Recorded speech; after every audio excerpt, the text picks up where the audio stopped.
Ya, jadi prinsip yang kelima adalah al-bu'd an mawatinil fitan. Berusaha kita menjauhkan diri dari tempat-tempat fitnah.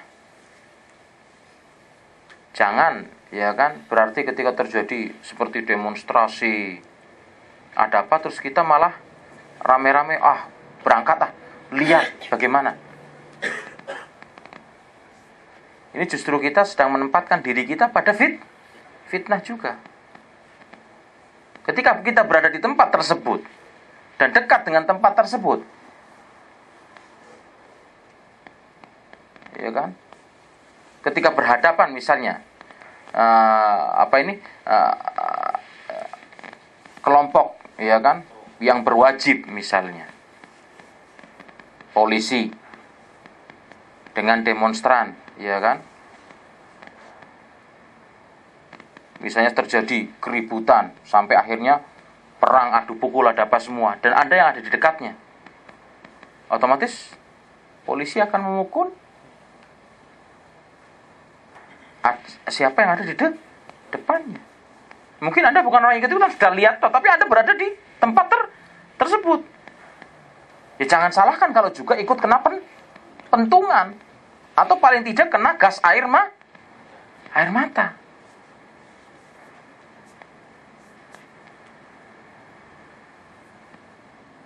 Tempat zina, Allah mengatakan wala taqrabuz zina, janganlah kalian mendekati perbuatan zina. Apakah berarti kita datang iseng pengen lihat gimana sih? Karena gitu.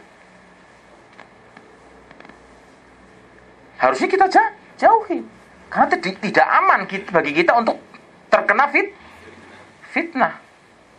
Walaupun mungkin kita tidak melakukan perbuatan zina, tapi kalau ada orang lewat dan kelihatan mobil kita di tempat tersebut, apa pemikiran orang? Ya Allah, mobilnya fulan-fulan di sini. Wah, berarti tuh orang belagu, ternyata ke lokalisasi juga. Kenapa? Karena kelihatan mobilnya diparkir di situ, padahal dia tidak. Mungkin cuma nganter temannya. Udah sana lo aja yang gua sih kagak, enggak nunggu. Tapi Anda berada di tempat fitnah. Walaupun Anda tidak melakukan, tapi Anda menawarkan diri Anda untuk ikut terkena imbas fitnah. Seperti itu. Saya bukan kayak kebanyakan orang yang main ke penampungan, saya bukan apa-apa. Sekedar main aja. Betul, oke. Kami husnudzon. Anda tidak seperti yang lainnya, hanya sekedar main. Tapi ketika ada gerebekan, apakah polisi melihat Anda sebagai, saya cuma tamu? Enggak ada kan? Pentung juga, masukkan juga ke mobil. Urusan nanti di kantor polisi. Tidak akan melihat. Alhamdulillah. Kalau enggak, tapi kalau igomanya ikut disobek, ini igoma saya pret, enggak urusan. Karena Anda sedang menawarkan diri Anda untuk terkena fitnah. Jadi posisi kita adalah sebagai seorang muslim, ya kan? Bukan malah istilahnya menawarkan diri untuk ikut terjerumus dalam fitnah tersebut, seperti Dajjal ketika diberitakan oleh Rasulullah SAW. Apa perintah Rasulullah dan petunjuk Rasulullah kepada kita? Kalau kalian mendengar tentang kedatangan Dajjal di sebuah tempat, ya kan? Bukan malah kita penasaran, Dajjal kayak apa sih, katanya matanya ada tulisan kafaro, Anda samperin, tidak. Maka apa perintah Rasulullah? Tidak tahunya kamu lebih baik. Karena fitnahnya sangat besar. Mungkin bisa jadi penasarannya kamu dan datangnya kamu untuk melihat Dajjal tersebut malah bisa menyebabkan kekufuran kamu, karena fitnah yang begitu banyak yang dibawa oleh Dajjal. Tapi apa perintah Rasulullah? Kalau ada di suatu tempat, kamu menghindar ke tempat lain dan berusaha untuk menghindar dan tidak bertemu. Dan jangan merasa menyombongkan diri, kalau saya sih bisa mampu. Begitu menghadapi Dajjal dan melihat bagaimana kehebatan Dajjal,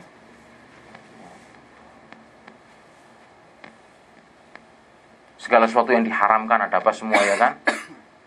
Kita berusaha untuk menghindarkan diri, bukan malah melihat ya kan.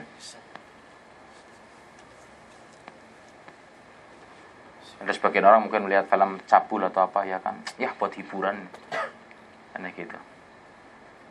Orang jauh, ya sedikit buat menenangkan apa diri nih, bukan itu untuk menenangkan diri sedikit ya kan.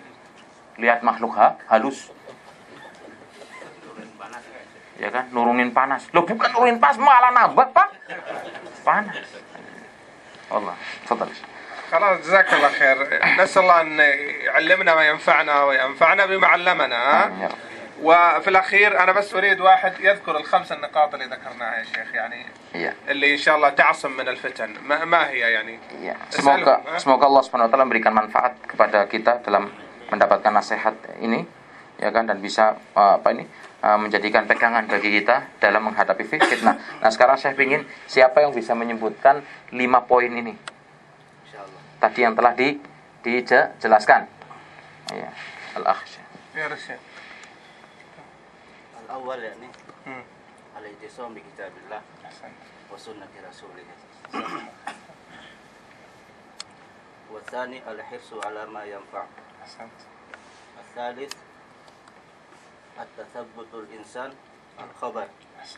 Wa adamu isya'atiha. Naam. الرابع الرد إلى أولي الأمر نعم الراسخين نعم يا صح أولي العلم نعم الراسخين في العلم نعم. الخامس البعد عن مواطن. نعم جزاك الله خير. فالإنسان إذا جاءته فتنة يتذكر هذه الخمسة الأشياء ويبتعد عن الفتن. إذا في أسئلة يا شيخ شفيق قبل نذهب. نعم جزاكم الله. Jadi manusia bila datang kepadanya fitnah, maka gunakan kaidah 5 kaidah ini untuk dijadikan pegangan bagi dia dalam menghadapi fitnah tersebut, dari yang kecil maupun sampai yang besar. Nah, mungkin sebelum Syekh pergi atau meninggalkan majelis ini, barangkali ada pertanyaan yang ingin ditanyakan, silahkan. Ini kan masalah yang ada sekarang ini, masyarakat yang banyak itu kemudian punya power, sudah tidak percaya sama pemimpinnya, dia menganggap dolim gitu. Apakah kita itu emang harus taat kepada pemimpin yang dianggap dolim itu, apa emang harus ikut masyarakat yang banyak untuk mengganti? Jadi masyarakat memiliki power ya nih? Iya, yang ada sekarang itu kan modelnya gitu. Untuk menggulingkan ulil amri yang ada dianggap dolim gitu. Kitanya tuh Pak diam aja gitu, nggak usah ikut kemana-mana, apa emang harus tetap taat? Bagaimana? الحين الحقيقة الآن هو السلاح والصعوب، يعني الصعوب ليس مسدس أو أسلحة نووية، لكن السلاح الآن هو الصعوب، يعني شعب يعني صعب يعني كما وقت مصر. القوة يعني الحين نحن وجدنا الحقيقة الموجودة أمامنا، يعني الواقع اللي موجودة يعني أمامنا، أن الشعب لا يريد هذا الرئيس يعني، لأنه ظالم وأخذ كثير من حقوق شعبه يعني. فهل موقفنا يعني نسكت ونرضى بما نحصل، والظلم يعني دائما يحصل علينا، وهذا يعني إيش المظاهر كذا يأتي يعني زي القوة كذا مرة واحدة لإسقاط هذا الرئيس الظالم، ونحن نريد تغيير يعني هذا الرئيس. فماذا يعني نسكت على هذا الظلم